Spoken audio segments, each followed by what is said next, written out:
పూరా local. Welcome to పూరా local. Pakistan కు గూఢాచార్యం చేస్తున్న ఆరోపణలపై అరెస్ట్ అయిన జ్యోతి మల్హోత్రా కేసు రోజుకో మలుపు తిరుగుతోంది. జ్యోతి మల్హోత్రాని అరెస్ట్ చేసిన తర్వాత పోలీసులు ఆమెకు సంబంధించిన ఫోన్లు, ల్యాప్టాప్లు, అన్ని సోషల్ మీడియా అకౌంట్లను తమ హ్యాండ్ ఓవర్ చేసుకున్నారు. ఈ క్రమంలోనే మల్హోత్రా గురించి విస్తుపోయే విషయాలు బయటపడుతున్నాయి.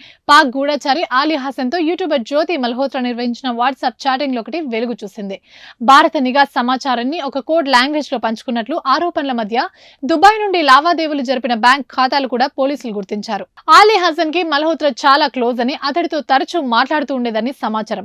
వీరిద్దరి మధ్య జరిగిన వాట్సాప్ చాటింగ్ లను ఈ కేసు విచారిస్తున్న హర్యానా పోలీసులు సేకరించారు. అందులో ఒక దాంట్లో జ్యోతి మల్హోత్రా హాసన్ ను నన్ను పాకిస్తాన్ లోనే పెళ్లి చేసుకొని కోరింది. ఈ ఇద్దరి మధ్య వాట్సాప్ చాట్ల ద్వారా కోడ్ సంభాషణలు, పలుసార్లు చర్చలు సాగాయి. భారత నిఘా కార్యకలాపాల గురించి ఈ కోడ్ భాషలో చర్చించారు. పోలీసులు తమ విచారణలో జ్యోతికి 4 బ్యాంక్ ఖాతాలు ఉన్నట్లు కూడా గుర్తించారు. వీటిలో ఒక ఖాతాకు దుబాయ్ నుండి లావాదేవీలు కూడా జరిపారు. దీనిపై మరింత లోతుగా విచారణ కొనసాగుతుందని సంబంధిత వర్గాలు వెల్లడించాయి.